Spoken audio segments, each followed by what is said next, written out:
Shalom. Là, c'est votre ami, collègue, égal, Beau Life. J'étais allé pour me promener un tout petit peu à côté.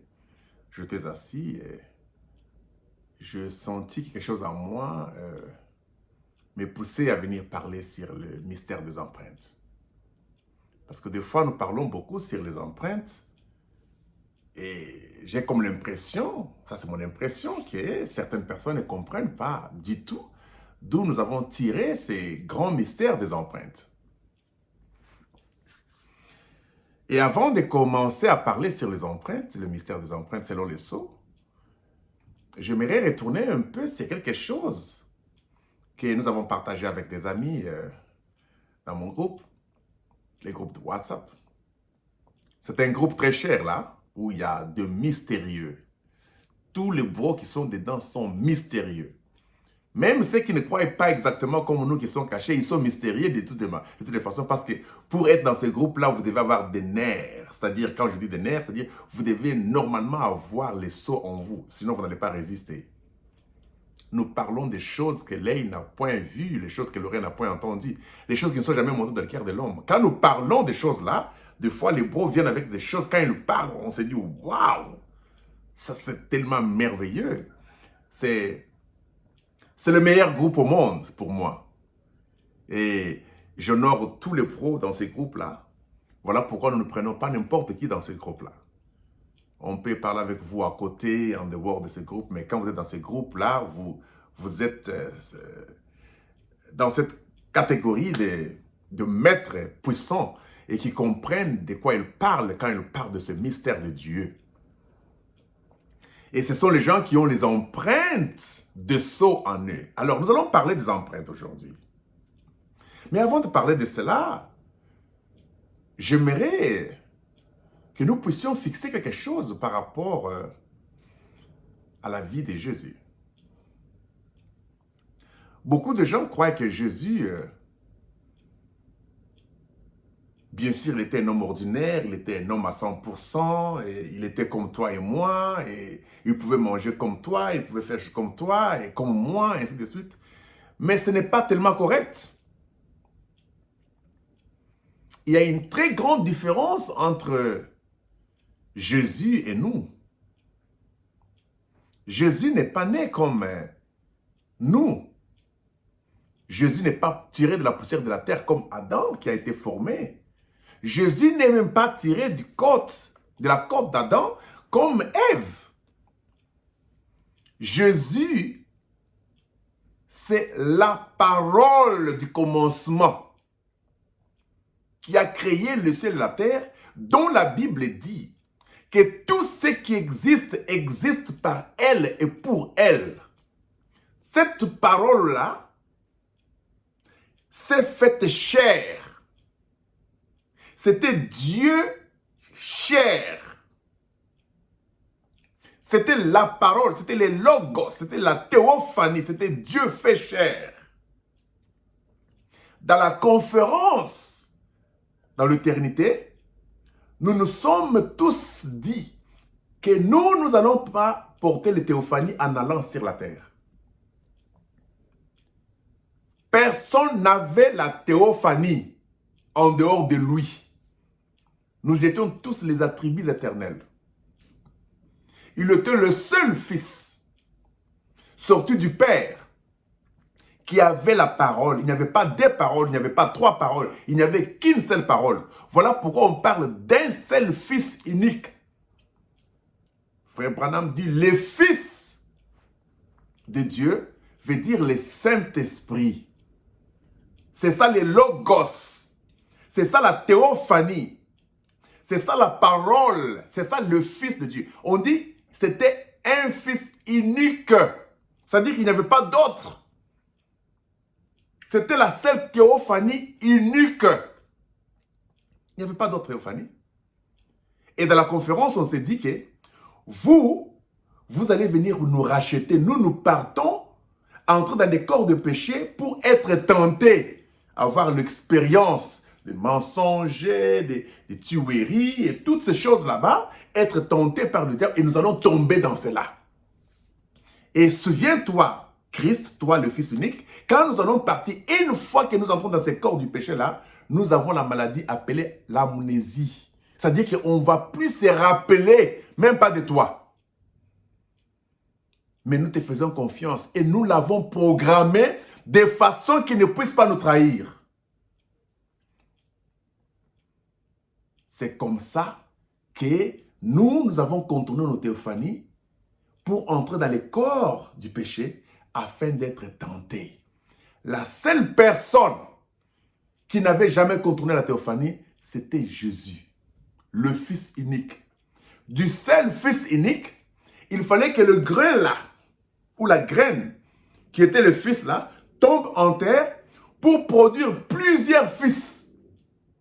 Donc, plusieurs fils qui sont venus, plusieurs théophanies, plusieurs paroles qui sont sorties de la parole unique, sont sorties de la théophanie unique qui s'est multipliée. Ce ne sont pas les âmes qui sont multipliées, c'est la théophanie, parole, sémence qui s'est multipliée en plusieurs fils semblables au premier fils. Mais le problème est que quand le premier fils ou la première sémence tombe, il doit disparaître pour que d'autres semences qui étaient dans cette semence-là puissent se manifester. Et quand vous semez le grain de maïs, et il produit plusieurs maïs semblables au premier maïs, vous venez poser la question, où est le premier maïs là? Si on vous amène le premier maïs là, c'est-à-dire que tous les maïs que vous avez ici sont faux. Parce que le maïs que vous voyez ici, c'est le maïs du commencement multiplié.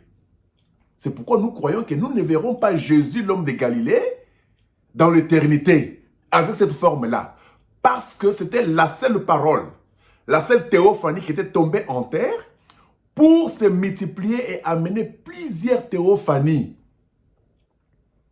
Et nous avons compris que tous les saints, commençant par Adam, jusqu'au temps de Jésus qu'il est venu, il n'y avait aucun saint qui avait porté la théophanie.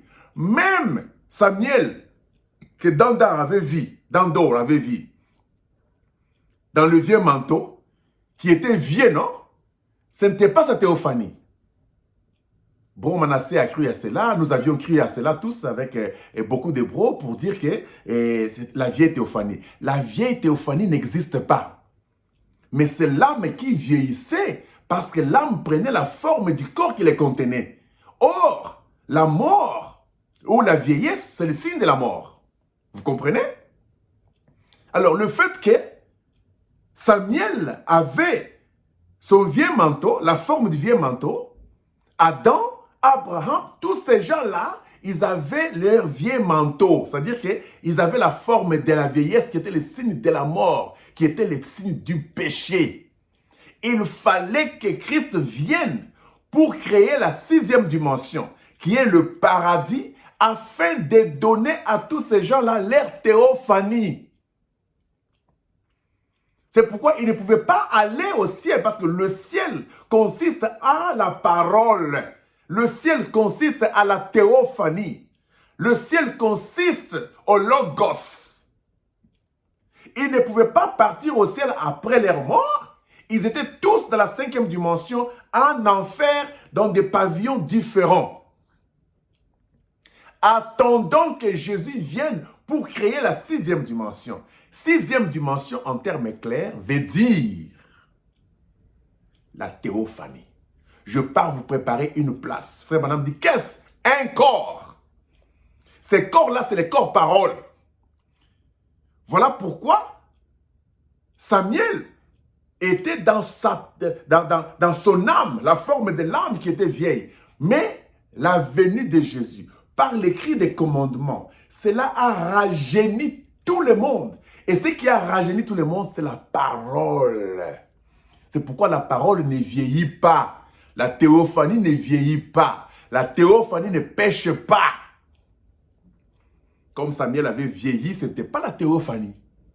Et il n'avait pas encore porté sa théophanie jusqu'à ce que le paradis devait être créé, qui était Le paradis en termes clairs, c'est la théophanie.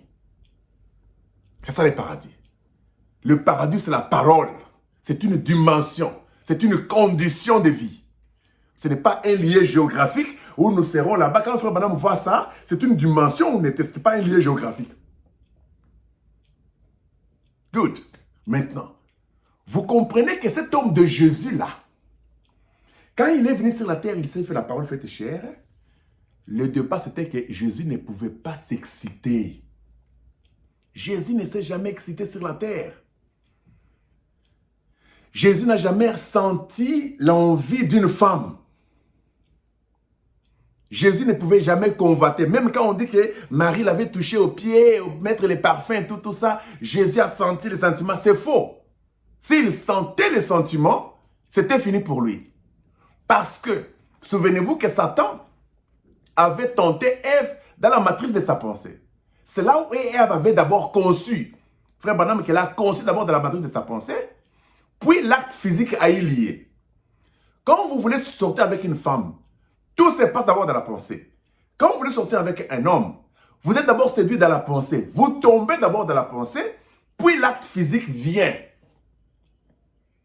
Vous comprenez? Voilà pourquoi Jésus dit, quiconque regarde une femme pour, ou bien un homme pour, a déjà commis l'adultère dans son cœur.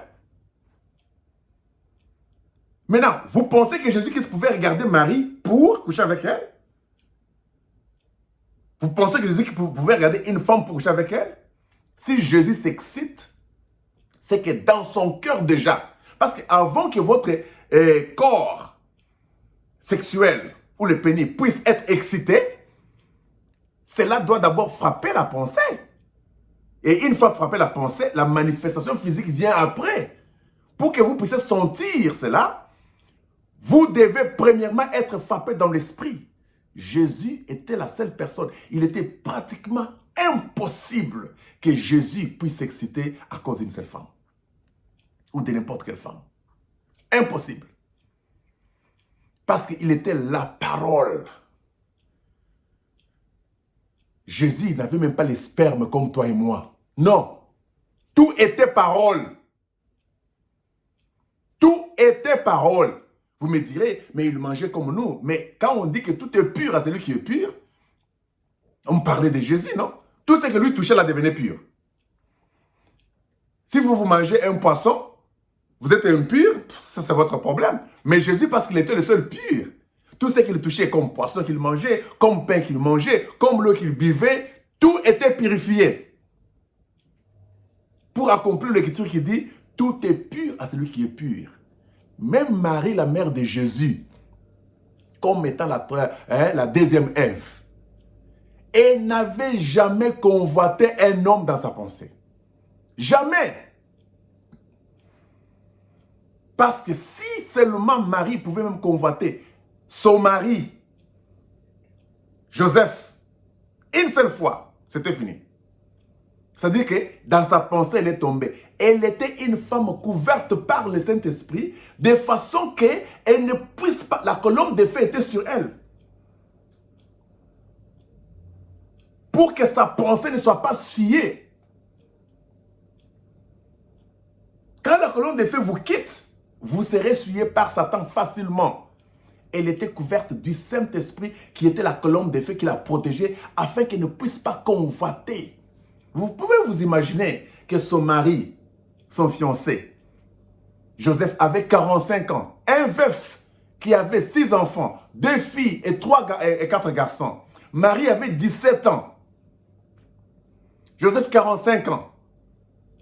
Ils ont vécu ensemble et Joseph était inspiré. Hein? Il ne pouvait pas connaître Marie avant le mariage. Elle était vierge. Même dans sa pensée, elle était vierge. Elle ne pouvait pas concevoir Dieu, le créateur de toutes choses, tout en étant souillée dans sa pensée comme Ève. Vous êtes de maître, vous allez comprendre cela très très bien. Donc Marie, je ne pense pas et je ne crois pas que Marie a une seule fois songé à coucher avec un homme ou être excitée. Jamais. Je ne pense pas. Et je ne crois pas selon les sceaux, je ne crois pas ça. Vous êtes libre de croire comme vous voulez, mais Marie était protégée. Le fait que le Saint-Esprit la couvrait depuis sa naissance, parce que Frère Branham dit que la troisième Ève ne tombera pas. Tu vois, ce qui fait que Frère Branham n'a pas péché. Parce que quand on parle du péché, hein, on ne voit pas les erreurs. Ok? Les actes humains, tout ça. Frère Branham n'a jamais rejeté la parole. Le péché, c'est l'incrédulité. Branham n'a jamais été incrédule. Pourquoi? Parce que depuis sa naissance, la colonne de feu le protégeait pour qu'il ne puisse pas nier la parole. Branham n'a jamais nié la parole. Montrez-moi une seule parole que Branham avait niée. Il peut dire quelque chose qui n'est pas vrai. Il peut se tromper. Il peut commettre des erreurs en tant qu'humain. Mais dans son âme, il n'a jamais rejeté la parole. C'est ça l'incrédulité. C'est ça le péché. Frère Branham n'a jamais péché. Pourquoi? Parce que le sang qui était la colonne de feu était sur lui. Et le sang était venu ôter le péché. C'est pourquoi il était mort pour ôter le péché du monde. Et le péché, c'était l'incrédulité. On a ôté en Branham l'incrédulité. Le péché. Branham n'a jamais péché. Mais ceux qui n'avaient pas des colonnes de feu ou qui n'avaient pas le sang qui était la colonne de feu, ils pouvaient être incrédules facilement. Voilà, entre parenthèses, je m'excuse, j'ai pris un peu du temps sur ça, mais c'était très important pour que vous puissiez comprendre ces choses-là. Il y a tellement de choses que nous pouvons parler avec vous, mais on n'a pas le temps de parler, mais je sais que ma priorité, c'est les sceaux. Dans tout ce que je fais comme vie, la priorité, ce sont les sceaux. Moi, j'aime les sceaux. Les sceaux, c'est ma vie. Les sceaux viennent avant toutes choses. Et c'est la seule chose qui fait que je sois en vie jusqu'à aujourd'hui.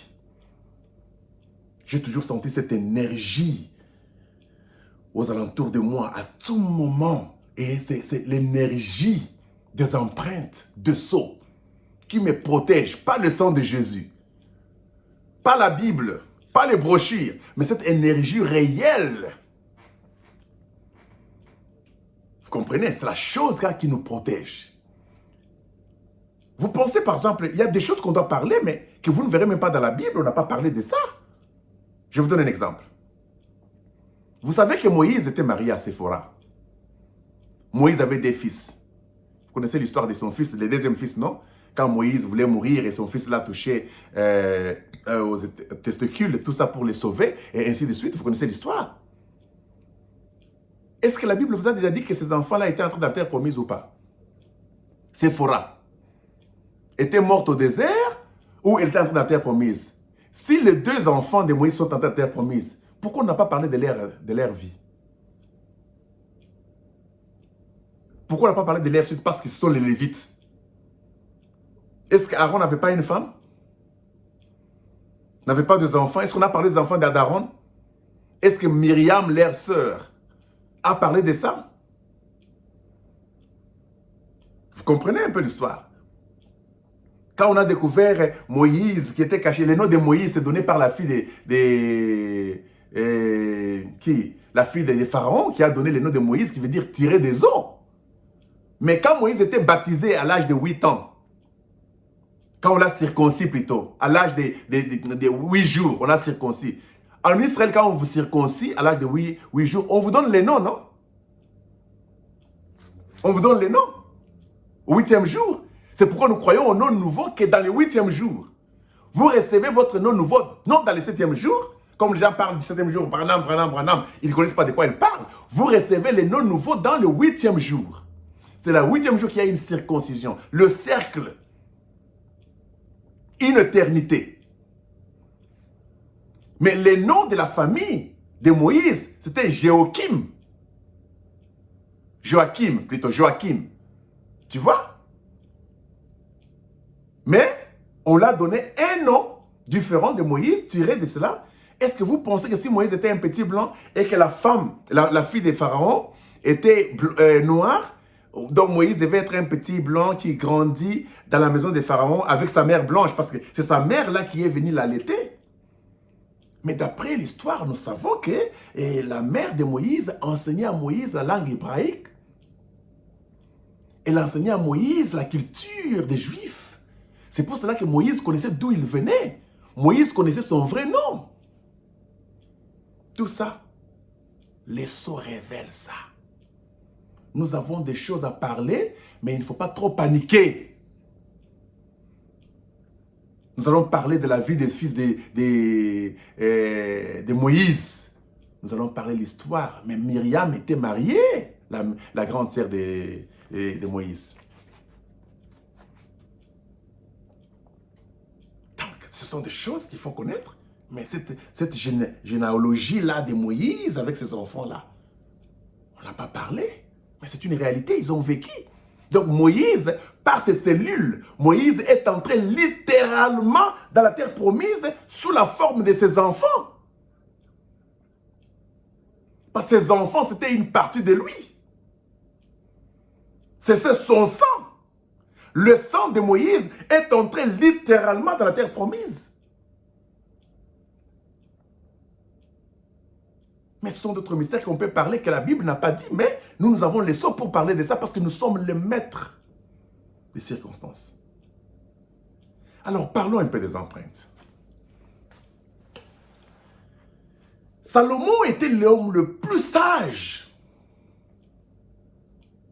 que le monde n'a jamais eu. Il a eu une sagesse incroyable que les gens, tous les rois dans le monde entier, tous ces gens des royaumes venaient en Israël pour écouter la sagesse de Moïse et de Salomon. Salomon est celui qui a créé, qui a bâti le temple le plus riche. Ce temple a pris 40 ans. Pendant qu'il construisait le temple du Seigneur, il construisait au même moment son propre temple. C'est pourquoi quand vous parlez de la parole, chez quelqu'un, au même moment, cette parole-là vous construit aussi. Quand vous donnez le mystère, des fois quand je donne le mystère comme ça, le même mystère que je donne là, me construit aussi. Mais Salomon, après tout ça, il a fait des choses, il a eu des femmes, des enfants, des serviteurs, il avait tout. On dit que jusqu'à aujourd'hui, personne n'a jamais été riche comme cet homme-là. Mais Salomon s'est mis un jour, et dans les troubles, il ne comprenait pas ça. Il dit, mais il cherche à comprendre ces phénomènes, ces mystères qui l'échappaient jusqu'à sa mort. Il était dans le trouble, il dit, mais c'est quoi ça? Salomon ne comprenait pas le mystère du serpent. Il dit, la trace du serpent sur les rochers, je ne comprends pas. Ah oui, Salomon, c'est celui qui a vécu le millénium. Il a amené le millénium. Le 7e jour, le repos à Israël, où à son époque il n'y avait pas de guerre, il n'y avait que la joie et la sagesse, où il révélait les choses aux gens. Il avait la sagesse de juger.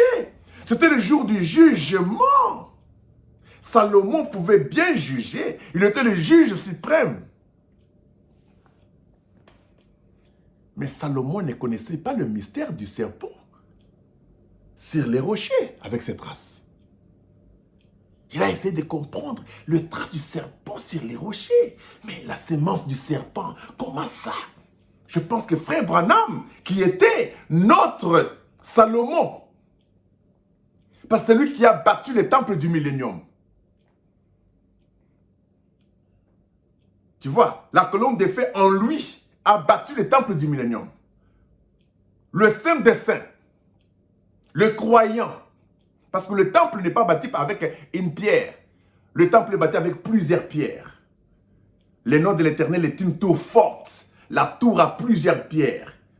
Nous sommes la tour forte. C'est ça le nom de l'Éternel. Le nom de l'Éternel, c'est la nature de l'Éternel. Le nom de l'Éternel, c'est la théophanie, c'est la parole. C'est pourquoi on dit que sur sa couche, c'était écrit un homme mystérieux. Seigneur des Seigneurs, était écrit la parole de Dieu. Et la parole, c'est la théophanie. C'est ça les grands mystères. Et Branham parlait de la semence du serpent, semence du serpent. C'était la trace du serpent en Éden. Il dit 4 choses seulement que je ne comprends pas. Il dit 3 choses, voire même 4 choses que moi, Salomon, le messager du temps, le 7e, je suis venu avec le millénium. Je suis dans la venue du Seigneur. Parce que la venue du Seigneur avait le millénium et toutes ces choses en soi. C'est dans le millénium, à la venue du Seigneur, qu'on construit les grands temples. C'était l'âge de la sagesse. C'était le jugement. Toutes ces choses étaient attribuées à Salomon. Mais malgré tout ça, la révélation de la colonne des faits qu'il a réussi pour faire ceci, pour faire cela, pour les jugements, et tout ce qu'il a fait pour classement des fondations de la parole, et tout. Il y avait 4 choses que Salomon ne pouvait pas comprendre. Il dit, c'était la trace du serpent sur les rochers. Je me souviens, frère Branham, en 63, 65, 4 ou quelque chose comme ça, il dit, je n'ai jamais compris le mystère du serpent. Le Saint-Esprit vient de me le révéler il n'y a pas longtemps. Et je viendrai parler sur le mystère de la trace du serpent sur les rochers pendant 4 heures du temps. Il me l'a révélé il n'y a pas longtemps. Mais en 1958, il a parlé sur la semence du serpent. Mais parce qu'il était Salomon, il ne pouvait pas comprendre ça. Quand il a compris ça, c'était déjà l'ouverture des sceaux, où il ne parlait plus comme avant. Parce qu'à ce moment-là, il n'est plus Salomon. On parlera de cela. Il dit la trace du serpent sur les rochers, la trace d'un bateau sur la mer, la trace d'un jeune homme vers sa fiancée, et la trace d'un aigle dans les airs. Maintenant, écoutez ça. Quand on parle de traces, ça dit qu'il y a déjà l'absence de la chose. Quand on parle de la trace d'un serpent sur les rochers, ça dit que le serpent n'est plus là. Il est déjà parti. Quand on parle de la trace d'un bateau sur la mer, ça dit que le bateau n'est plus. On nous voit que les traces, c'est-à-dire qu'aujourd'hui, nous n'avons que le mystère des traces. Traces de Dieu, traces de Satan, traces de l'épouse, traces de l'église, traces des frères Branham, traces des messagers. Tous ces gens sont déjà partis. Aujourd'hui, nous restons que dans le mystère des traces que nous appelons les empreintes. Dans le temps des frères Branham, là, il n'y avait pas le mystère des empreintes parce qu'ils n'avaient pas encore compris ça. Quelqu'un pouvait tuer quelqu'un et s'échapper, partir, disparaître. Vous n'aurez jamais de traces que c'est la personne-là qui l'avait tué parce qu'il n'y avait pas encore le mystère des empreintes.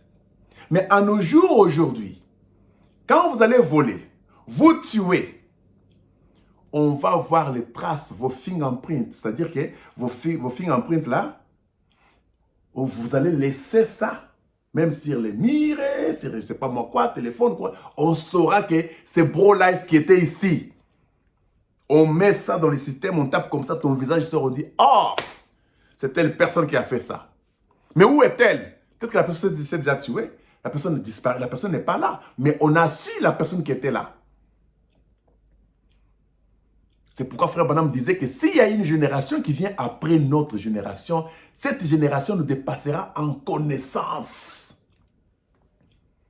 Nous dépassons les William Marion Branham et tous ces gens-là en connaissance. Nous sommes une génération après la colombe de fées. Nous dépassons même la colombe de fées en connaissance. Ça va vous achoper, n'est-ce pas? Parce que le Fils lui-même dit, je ne connais ni les jours, ni l'heure. Il n'y a que le Père. Le Père, c'était nous. Le Fils ne connaissait pas le jour. Il ne connaissait pas l'heure. C'était le mystère du 7e sceau.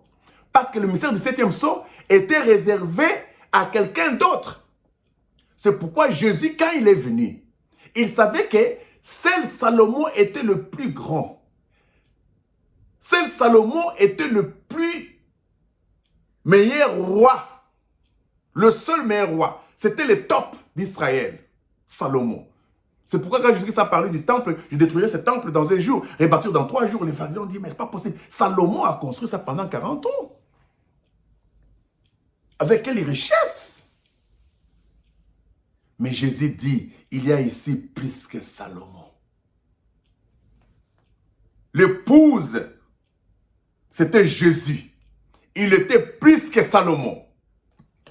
Aujourd'hui, quand nous venons avec les sceaux, nous disons qu'il y a ici plus que William Marion Branham. Car l'épouse est plus que Salomon. L'épouse est plus que William Marion Branham. Nous sommes venus pour démontrer la sémence du serpent, la trace du serpent, la trace de l'église sur la mer dans le monde, comment l'église est partie, la trace d'un jeune homme vers sa fiancée. Quand on parle de la trace d'un jeune homme vers sa fiancée, ça c'est le signe de l'époux qui vient prendre son épouse qui était fiancée. Ça c'est le mystère de l'enlèvement. C'est-à-dire que même l'enlèvement, quand on dit aujourd'hui, c'est du passé, c'est-à-dire qu'on ne voit que les traces. L'église est où? C'est du passé, on ne voit que les traces. Le serpent Satan est où? On voit que les traces, Satan n'est plus là. C'est pourquoi Frère Branham dit que les 7e sceau met fin à Satan. Il dit que quand Dieu descend dans le jugement, il anéantit toutes les âmes, sont annulées. Il n'y a aucune âme aujourd'hui de Satan qui existe ou des anges déchus qui existent sur la terre ici ou dans n'importe quelle dimension. Nous ne voyons que leurs traces. Leurs traces, ce sont les énergies. C'est ce que nous appelons les énergies. Parce qu'on peut prendre ces énergies-là, entrer dans ces énergies-là pour voir même les visages de ces gens qui sont passés avant. C'est pourquoi nous avons le mystère des traces. Nous n'avons pas le mystère de ces personnes-là.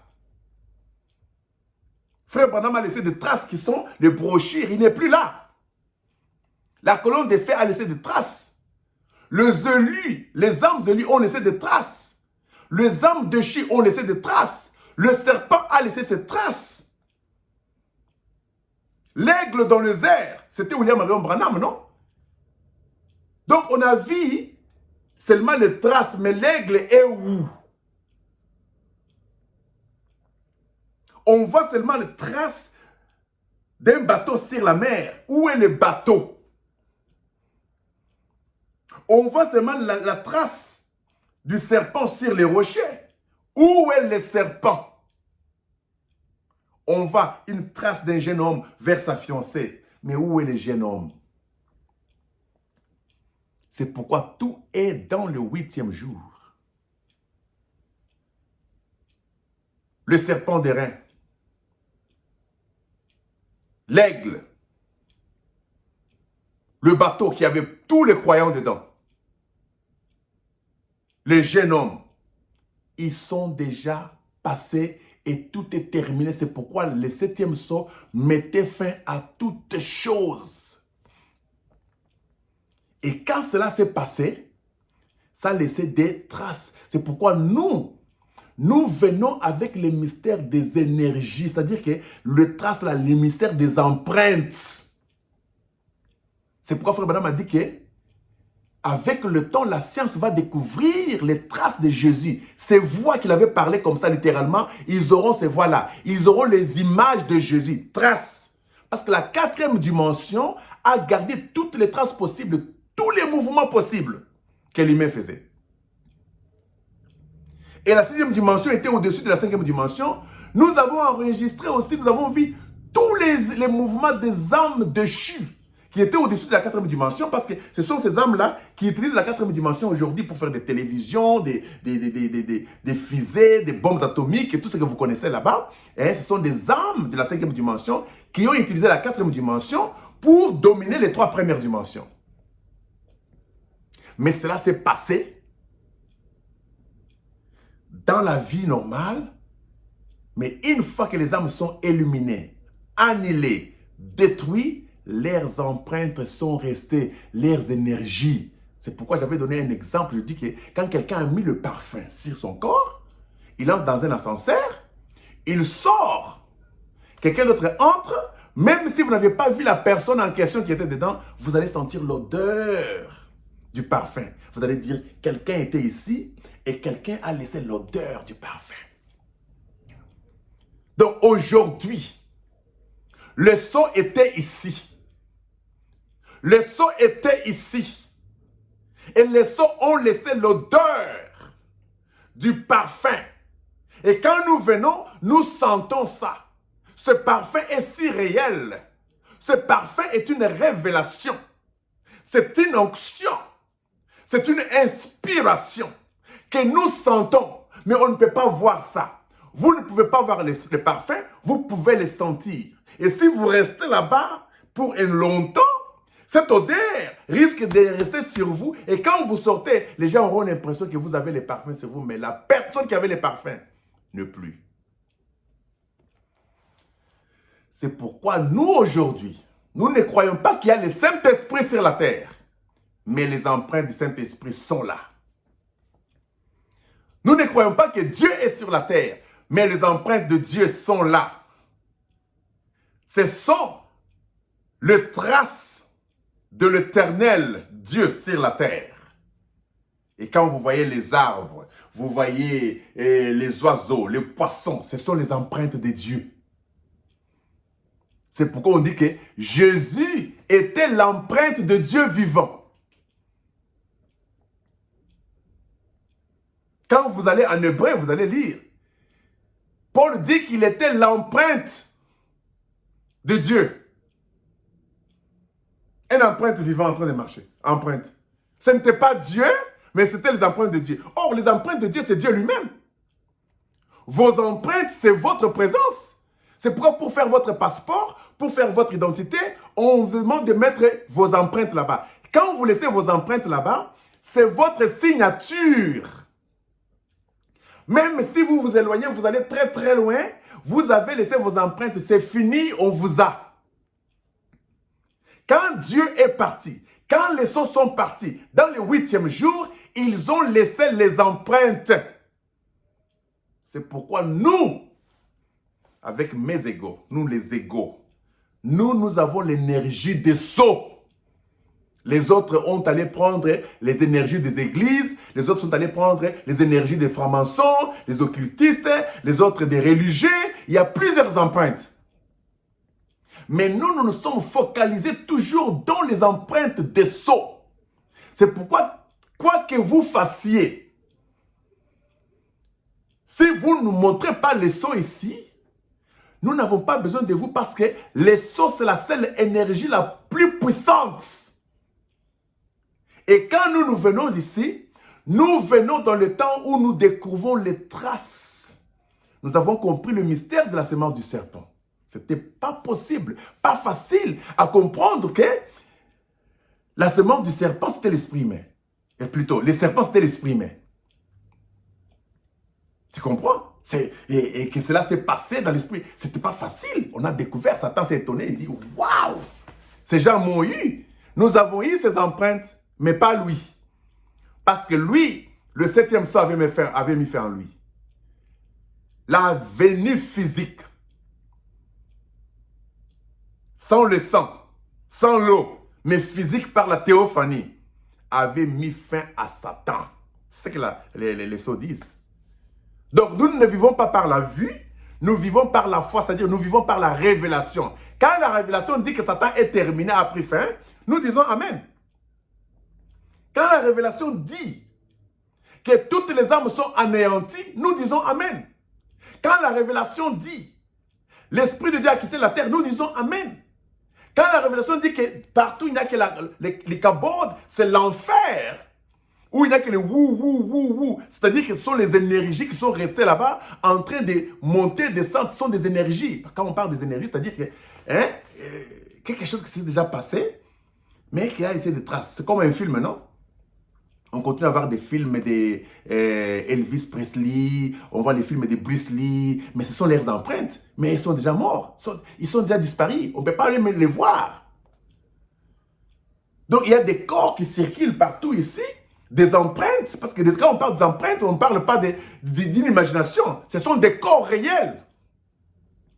Quand nous disons que nous avons les empreintes des sceaux, nous avons l'énergie des sceaux, ce sont des corps de ces croyants-là.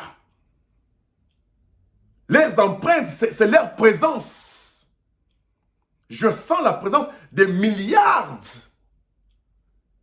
Quand je parle d'eux, ils s'alignent. Quand vous parlez d'eux, ils s'alignent. Cette énergie vous suit. Voilà ce que je voulais vous dire aujourd'hui. Le mystère des empreintes. Nous ne croyons pas que Dieu est là, mais nous croyons que ces empreintes sont là. C'est comme le mystère des photons dont nous avons parlé la fois passée ici.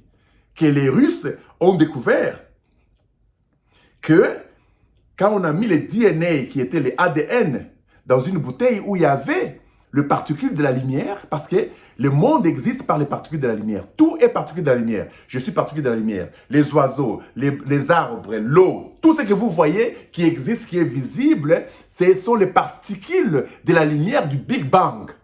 C'est-à-dire que les particules de la lumière, on appelle ça les photons, et ce sont ces photons-là qui représentent le monde ou l'univers entier. On a pris cet univers-là, on a mis dans une bouteille. On a pris maintenant les ADN. Tu vois, les ADN, c'est comme l'empreinte de la personne.